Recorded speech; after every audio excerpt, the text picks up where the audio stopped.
أعوذ بالله من الشيطان الرجيم.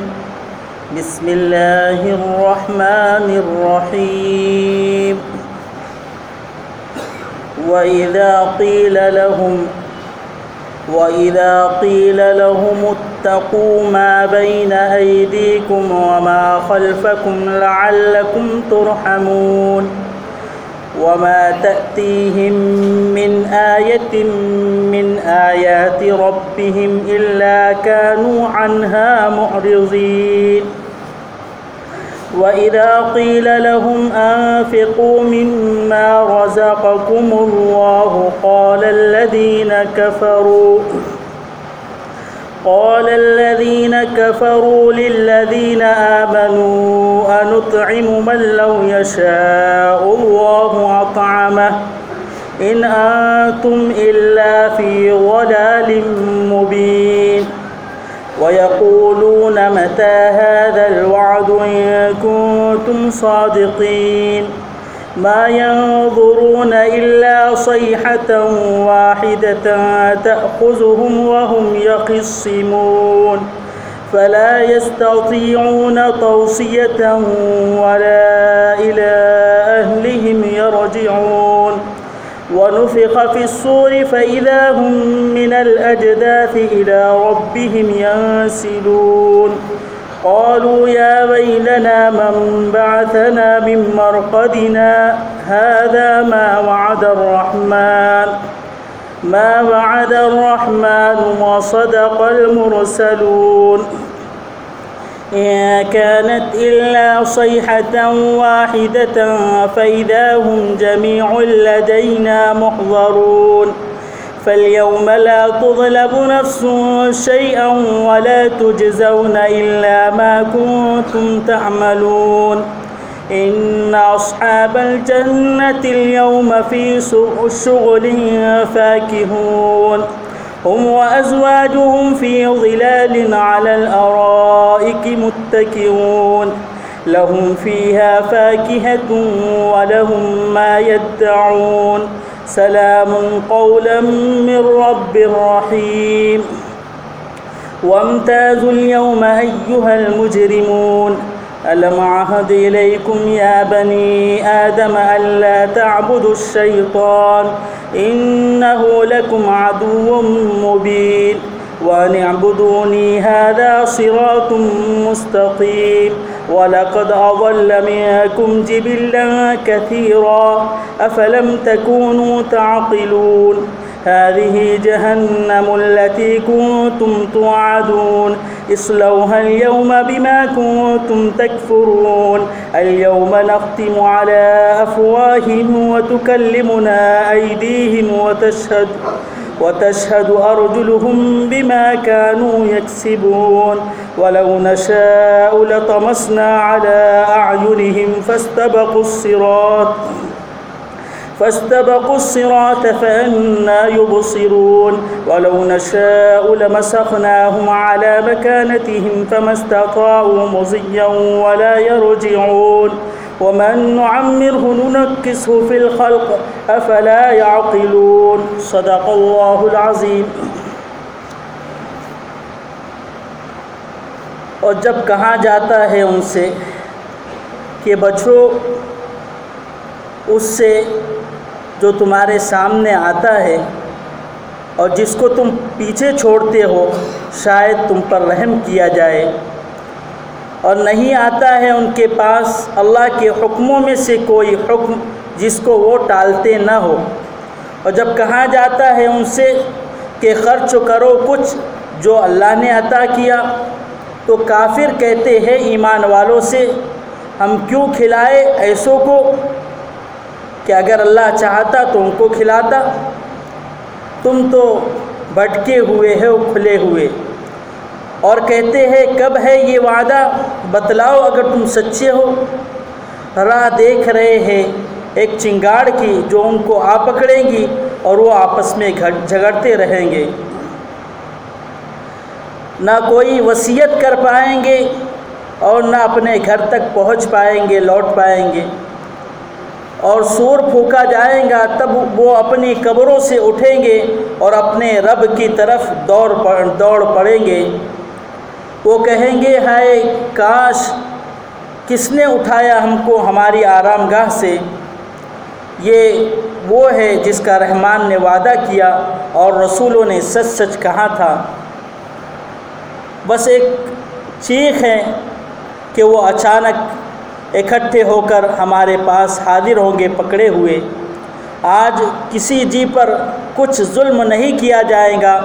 اور بدلہ دیا جائے گا جو تم کرتے ہو۔ جنتی آج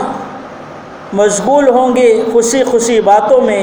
وہ اور ان کی عورتیں سایوں میں ہوں گے، مسہریوں پر ٹیک لگائے بیٹھے ہوئے ہوں گے، ان کے لیے میوے ہوں گے اور وہ چیزیں جو وہ طلب کریں گے۔ سلام کہا جائے گا مہربان رب کی جانب سے،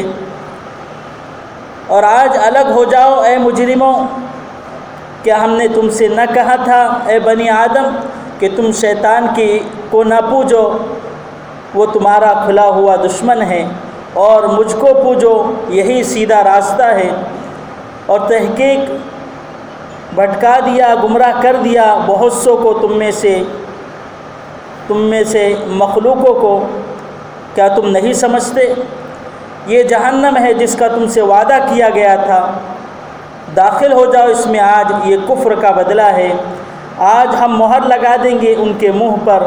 اور ہم سے بات کریں گے ان کے ہاتھ، اور گواہی دیں گے ان کے پیر جو وہ کرتے تھے، اور اگر ہم چاہتے تو مٹا دیتے ان کی آنکھوں کو، پس وہ دوڑتے راستہ پانے کے لیے اور وہ ان کو نہ سوجھتا، اور اگر ہم چاہتے تو مسخ کر دیتے ان کو انہی کے مقام پر، پھر وہ نہ لوٹ پاتے اور نہ چل پاتے۔ اور جس کو ہم بوڑھا کر دیں، اور جس کو چاہتے اس کو بوڑھا کر دیتے ہیں، اور وہ اوندا لوٹتا ہے پیدائش میں، کیا وہ سمجھتے نہیں؟ ابتدائی آیتوں میں اللہ رب العزت نے مشرکین مکہ اور کفار مکہ کے ضد اور عناد کو، ان کی سرکشی اور نافرمانی کو، اور ان کی ضلالت اور جہالت کو بتلا رہے ہیں کہ جب بھی انہیں کسی بات کا حکم ہوتا تھا، یہ کچھ نہ کچھ بہانہ لگا کے، کچھ نہ کچھ باتیں بنا کر اس سے منہ موڑ لیا کرتے تھے، اس سے اعراض کر لیا کرتے تھے، اور اس بات کو ٹال دیا کرتے تھے۔ ایسے ہی ان سے یہ کہا گیا کہ دیکھو پچھلا جو تم نے زندگی گزاری ہے بت پرستی کے اندر، کفر شرک کے اندر، اور خدا کی نافرمانی میں،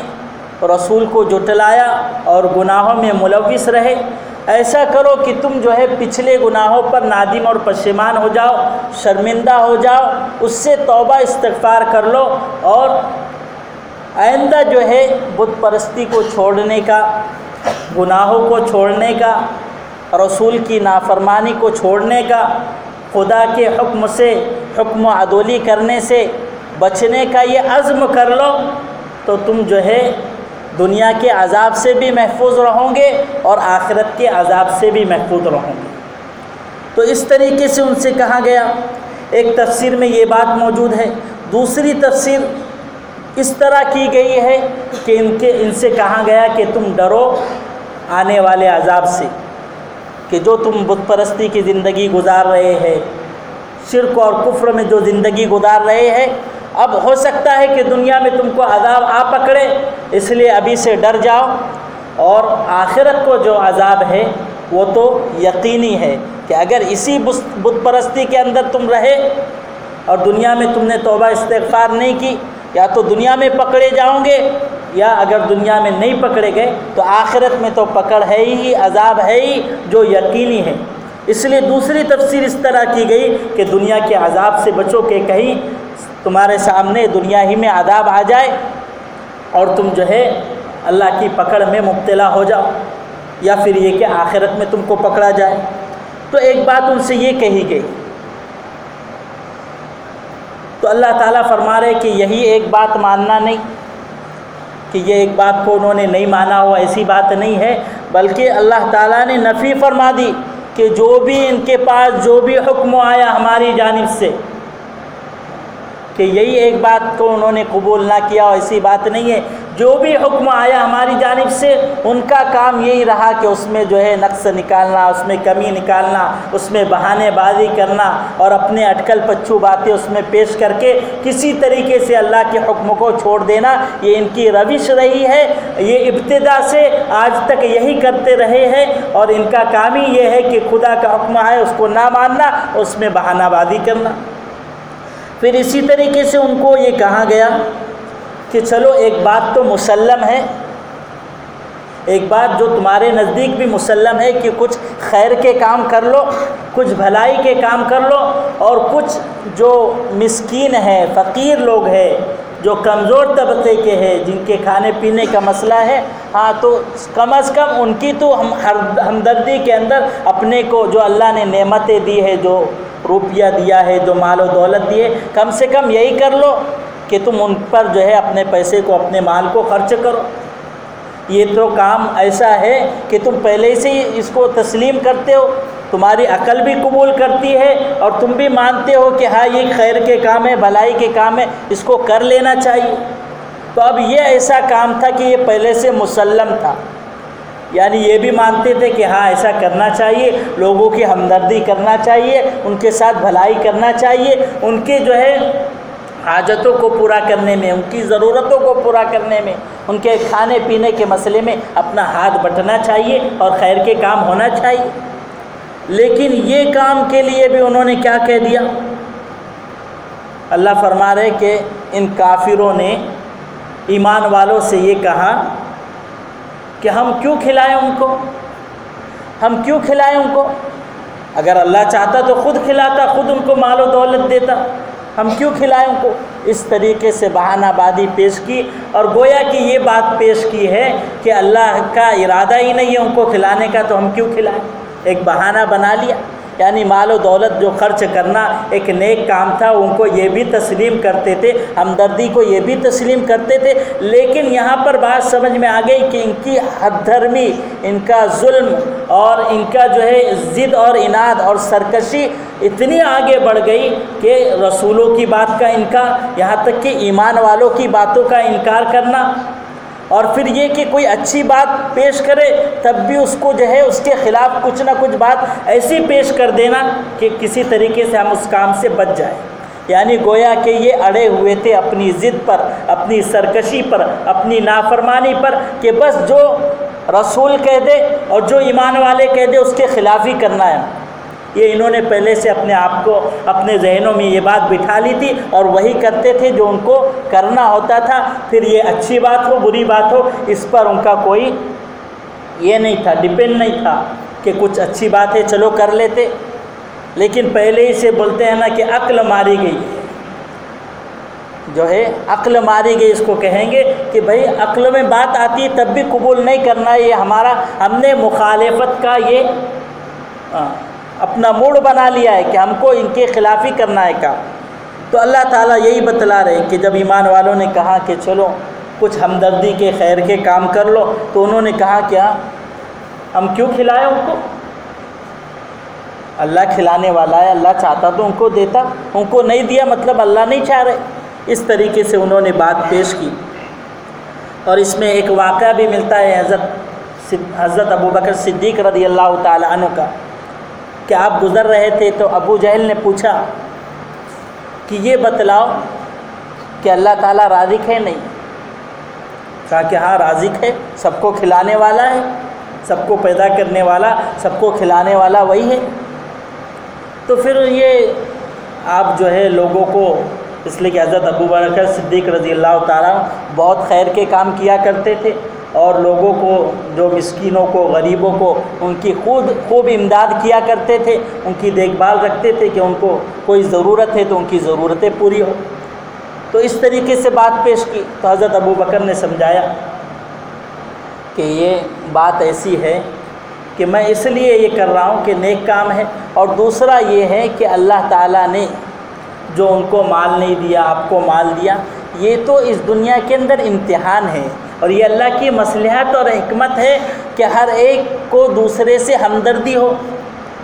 مالدار کو غریبوں سے ہمدردی ہو، غریبوں کو مالدار سے ہمدردی ہو۔ تو یہ تو اللہ کا ایک نظام ہے جو مصلحت پر اور حکمت پر مبنی ہے۔ یہ نہیں ہے کہ اللہ نے اگر کسی کو نہیں دیا ہے تو اس سے اللہ ناراض ہے، اور کسی کو دیا ہے تو اللہ اس سے خوش ہے۔ یعنی مال کا ہونا اور نہ ہونا یہ جو ہے اللہ کی رضامندی کی علامت نہیں ہے، کہ مال کافروں کے پاس بھی ہے، آج بھی جیسے دیکھ رہے ہیں، اور مسلمانوں کے پاس، اچھے ایمان والوں کے پاس نہیں ہے۔ اس کا مطلب یہ نہیں ہے کہ اللہ ناراض ہے۔ مال کی بنیاد پر کامیابی اور ناکامی کا مدار نہیں ہے، اللہ کی رضامندی اور ناراضگی کا مدار نہیں ہے، یہ تو اللہ تعالیٰ کی حکمت اور مصلحت ہے۔ ہاں، کہ جن کو مال دیا ہے وہ اللہ کی نعمتوں پر شکر ادا کرے اور غریبوں میں اس کو خرچ کرے، اور جن کو نہیں دیا ہے وہ صبر کرے، صبر کا ان کو بدلہ ملے گا۔ تو یہاں دنیا کے اندر یہ آزمائش کے لیے، کسی کو کم دیا، کسی کو زیادہ دیا، تو یہ آزمائش کی بنیاد پر ہے۔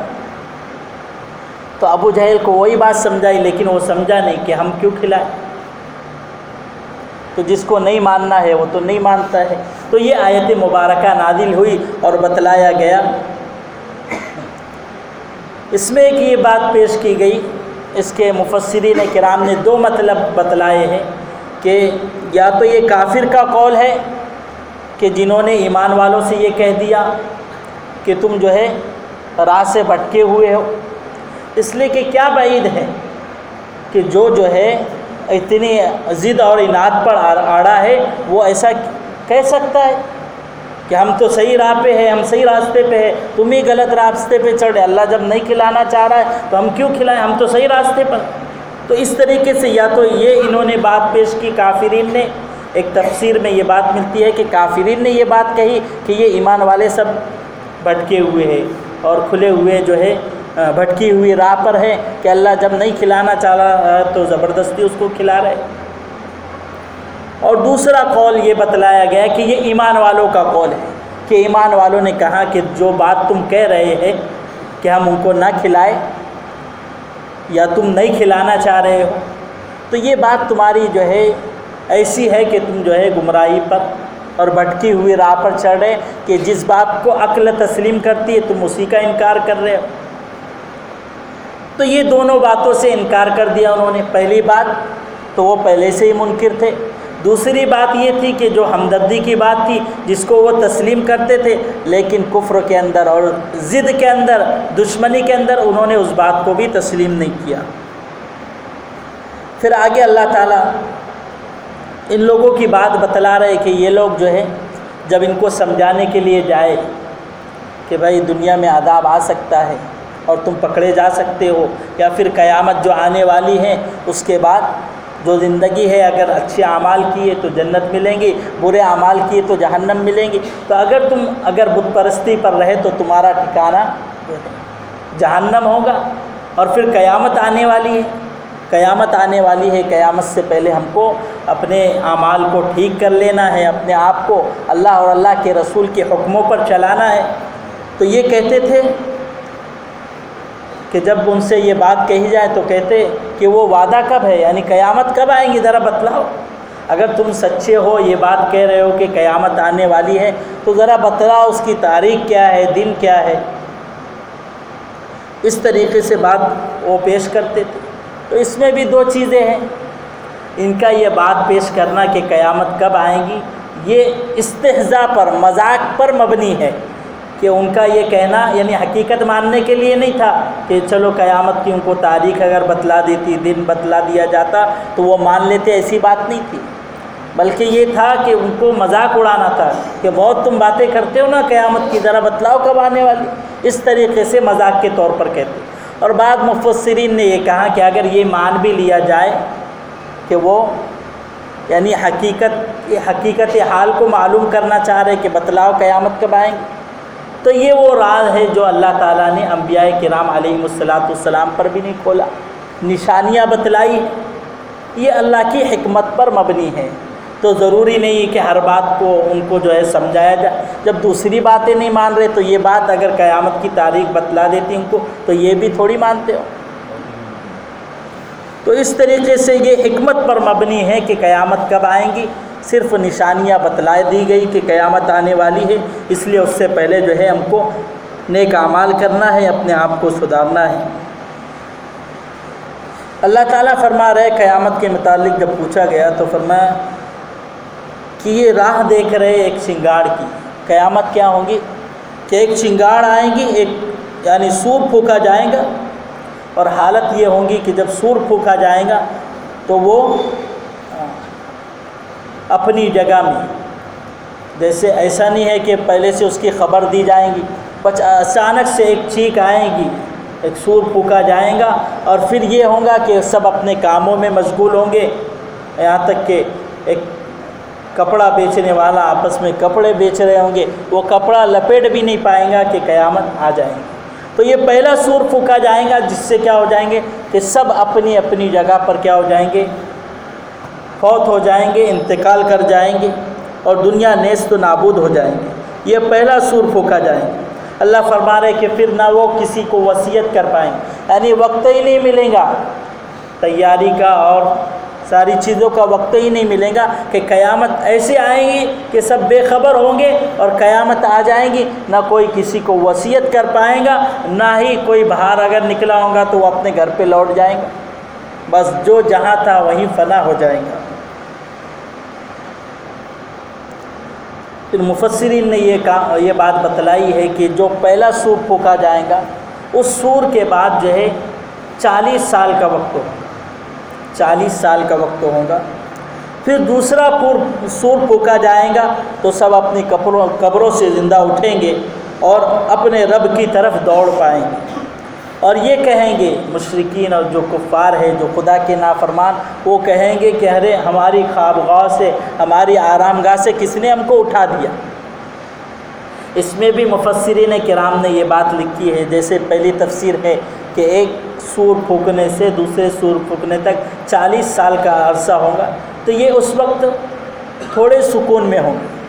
اور دوسری تفسیر یہ کی گئی کہ قبروں کے اندر جو عذاب ہوگا وہ تو بہت ہی ہلکا ہوگا، یعنی اس عذاب کے مقابلے میں جب دوسرا سور پھونکا جائے گا اور وہ اپنی قبروں سے اٹھیں گے، اور جو گھبراہٹ ان پر طاری ہوگی اور جو خوف طاری ہوگا، یہ عالم وہ ہوگا کہ وہ پچھلی جو قبروں میں جو ان کا عذاب ہوا ہے اس کو بھول جائیں گے، اور یہ کہیں گے کہ ہماری آرام گاہ سے ہم کو کس نے اٹھایا، اس لیے کہ اس عذاب کو دیکھ کر وہ پچھلا جو عذاب تھا وہ تو بہت ہی ہلکا معلوم ہوگا، تو وہ کہیں گے کہ ہماری آرام گاہ سے ہم کو کس نے اٹھایا۔ پھر ان سے کہا جائے گا کہ یہ وہ وعدہ ہے جو رحمان نے کیا تھا، دنیا میں نہیں مانتے تھے، اب سمجھ لو کہ قیامت آ گئی، اب تمہیں حساب کتاب دینا ہوگا، اور یہی بات رسول سمجھایا کرتے تھے لیکن تم مانتے نہیں تھے۔ پھر سب اللہ کے حضور حاضر ہوں گے، اور ایسا نہیں کہ وہ خوشی خوشی جا رہے ہوں گے، بلکہ ان کو مجبوراً اللہ کے حضور حاضر ہونا ہوگا، سب پکڑے ہوئے جکڑے ہوئے اللہ کے حضور حاضر ہوں گے، اور اللہ تعالیٰ فرمائیں گے کہ آج کسی پر کوئی ظلم نہیں کیا جائے گا، اور جس نے جو کیا ہے اس کے اعمال کا بدلہ اس کو ملے گا۔ پھر یہاں پر آگے یہ بتلایا جا رہا ہے کہ جو جنتی ہوں گے، جو دنیا کے اندر، میں بڑے اختصار سے اس چیز کو پیش کر رہا ہوں کہ جو جنتی ہوں گے ان کے متعلق یہ ہوگا کہ وہ خوشی خوشی باتیں کر رہے ہوں گے، خوشی خوشی باتیں کر رہے ہوں گے، وہ بھی ہوں گے، ان کے ساتھ حوریں بھی ہوں گی، اور ان کی بیویاں بھی ہوں گی جو مسحروں پر ٹیک لگا کر بیٹھی ہوں گی۔ یعنی وہ اصل میں جنت کی جو کیفیت ہے وہ ہم زبانی اس کو نہیں پیش کر سکتے، اس لیے کہ خود احادیث میں بات موجود ہے، لا خطر علی قلب بشر، کہ نہ دل میں کسی کا خیال ہوگا وہ ایسی جنت ہوگی، نہ کسی نے دیکھا ہوگا، نہ کسی نے سنا ہوگا، اور نہ کسی دل پر اس کا خیال ہوگا۔ وہ اس طریقے سے جنت ہوں گی، اور ان کو جو ہے میوے ہوں گے، قسم قسم کے میوے ہوں گے۔ ہم اس کو جو ہے یعنی جنت کے جو احوال ہے ہم اس کا مطالعہ کر سکتے ہیں کہ ساری چیزیں یہاں نہیں بتلائی جا سکتی، تو جنت کے جو مناظر ہوں گے کہ میوے ہوں گے، قسم قسم کے میوے ہوں گے، اس میں کتنے مزے ہوں گے، اور پھر اللہ تعالیٰ فرما رہے کہ اس کے اندر وہ جو طلب کریں گے وہ ملے گا، ان کی تمنا ہوگی، جس چیز کو انہوں نے بس تمنا دل میں ظاہر ہوئی اور وہ چیز حاضر ہو گئی۔ اور اسی طریقے سے ایک حدیث میں ہے، علامہ قرطبی رحمۃ اللہ علیہ نے جریر ابن عبداللہ البجلی رضی اللہ تعالیٰ عنہ کی حدیث نقل کی ہے کہ آپ صلی اللہ علیہ وسلم نے فرمایا کہ جنتی جنت میں ہوں گے کہ اچانک ایک نور ظاہر ہوگا، اللہ کی تجلی ظاہر ہوں گی، اور اللہ تعالیٰ فرمائیں گے سلام قولا من رب الرحیم، یعنی اللہ تعالیٰ سلامتی بھیجیں گے، نور ظاہر ہوگا، وہ منور ہوگا، پھر اللہ کی آواز آئیں گی سلام کہ جنتی تم لوگوں پر سلامتی ہو، پھر وہ نور ختم ہو جائے گا لیکن اس کی برکتیں موجود ہوں گی۔ پھر جنت کے اندر جو ہے رب کا دیدار ہونا، اللہ کی خوشنودی کا حاصل ہونا، یہ ساری چیزیں ہیں۔ تو اسی طریقے سے مشرکین کو جو نافرمان تھے ان کو کہا جائے گا کہ اب الگ ہو جاؤ تم، اس لیے کہ جب سب قبروں سے اٹھیں گے تو سب اکٹھے ہوں گے، جنتی جہنمی سب ملے ہوں گے، لیکن اب اعلان ہوگا کہ جنتی الگ ہو جائے اور جہنمی الگ ہو جائے۔ پھر ان سے اللہ تعالیٰ کہیں گے کہ اے بنی آدم، کہ ہم نے تم سے عہد نہیں لیا تھا، وعدہ نہیں کیا تھا کہ شیطان کو مت پوجنا، شیطان کی عبادت نہ کرنا، وہ تمہارا کھلا ہوا دشمن ہے، اور مجھ کو پوجنا یہی سیدھا راستہ ہے، کیا تم کو بتلایا نہیں گیا تھا؟ یہ ساری چیزیں سامنے تھی، لیکن تمہارا حال یہ ہے کہ تم شیطان کے بہکاوے میں آ گئے اور تم نے اپنی عقل کو ذرا بھی استعمال نہیں کیا۔ اگر تم تھوڑا سی سمجھتے، تھوڑا سی اپنی عقل کو دوڑاتے تو بات سمجھ میں آتی کہ کس کو پوجنا ہے کس کو نہیں پوجنا ہے۔ تم نے رب کی نافرمانی کی، آج ٹھکانہ تمہارا جہنم ہے۔ پھر کہا جائے گا کہ یہ وہ جہنم ہے جس کا تم سے وعدہ کیا گیا تھا کہ جو نافرمانی کرے گا اس کا ٹھکانہ جہنم بتلا دیا گیا تھا، اب چلو داخل ہو جاؤ جہنم میں، یہ تمہارے کفر کا بدلہ ہے، تم نے ہماری نافرمانی کی، اب تمہارا ٹھکانہ جہنم ہے۔ لیکن جو مشرکین اور کفار ہوں گے،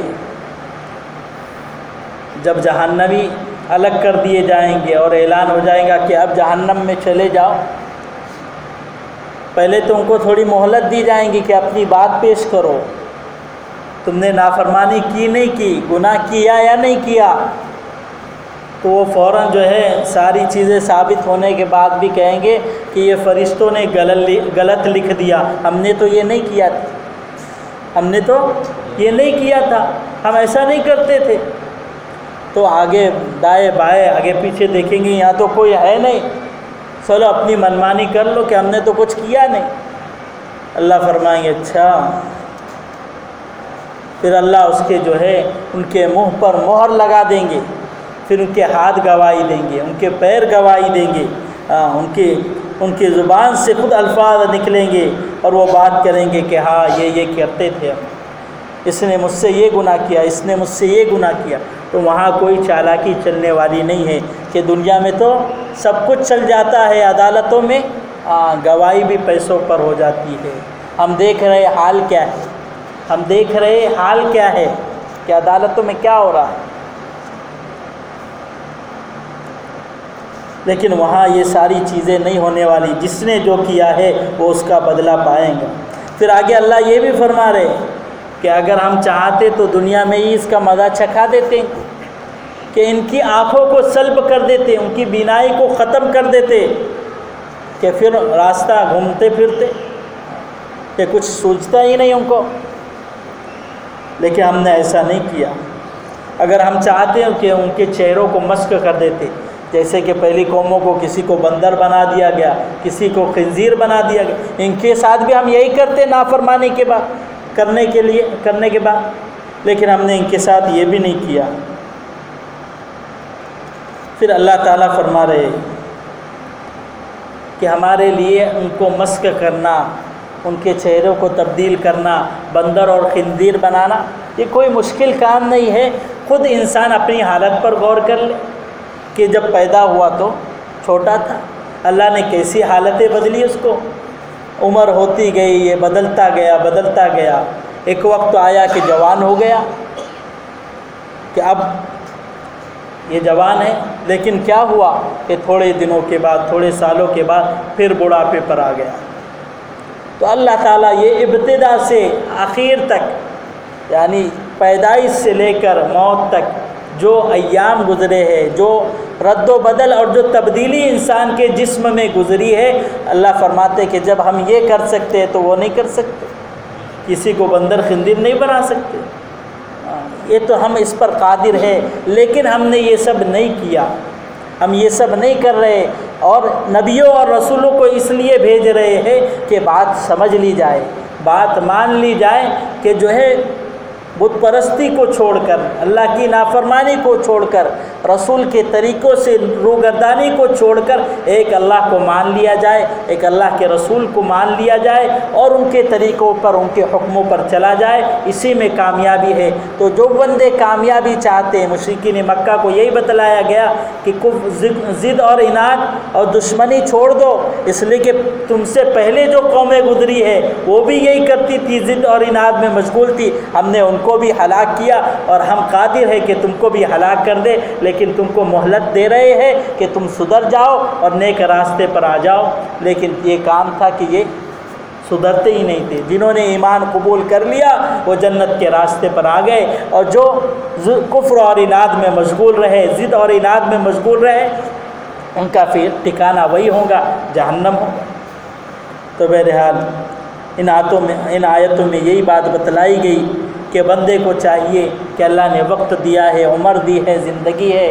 کہ جو لمحات سے ہم گزر رہے ہیں یہ بڑے قیمتی لمحات ہیں. پچھلے گناہوں پر ہم توبہ استغفار کرے اور آئندہ گناہوں کو نہ کرنے کا عزم کرے اور اللہ کے حکموں پر چلنے کا اور نبی علیہ السلام کی سنتوں کو اپنانے کا یہ عہد کرے. اسی میں کامیابی ہے اور اسی میں جنت ہے، اسی میں اللہ کی رضا ہے. جو باتیں بتلائی گئی ہیں اللہ تعالیٰ عمل کی توفیق نصیب فرمائے. دعا فرمائے.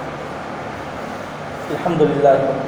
اللہم صلی علی سیدنا محمد وعطرته بعدد كل معلوم لك. ربنا آتنا في الدنيا حسنة وفي الآخرة حسنة وقنا عذاب النار. ربنا لا تزغ قلوبنا بعد إذ هديتنا وهب لنا من لدنك رحمة إنك أنت الوهاب. اے اللہ گناہوں کو معاف فرما، خطاؤں سے درگزر فرما. اے اللہ پچھلے گناہوں پر نادم و پشیمان ہے. اے اللہ جو غلطی ہو گئی ہے، جو گناہ ہو گئے، اے اللہ وہ جو جس کو ہم گناہ سمجھتے ہیں اور جن کو گناہ نہیں سمجھتے، تمام صغیرہ کبیرہ گناہوں کو معاف فرما. نیک اعمال کرنے کی توفیق نصیب فرما. اے اللہ اپنے حکموں پر چلا، اپنی رضامندی والے اعمال کرنے کی توفیق نصیب فرما. اے اللہ نبی علیہ السلام کی سنتوں پر اور آپ کے طریقوں پر چلنے کی توفیق نصیب فرما. اے اللہ حیات طیبہ نصیب فرما. ایمان اعمال صالحہ کے ساتھ زندگی گزارنے کی توفیق نصیب فرما. اے اللہ جب تک زندہ رکھ اسلام پر زندہ رکھ. اے اللہ موت پہ ایمان پہ خاتمہ نصیب فرما، ایمان پہ خاتمہ نصیب فرما.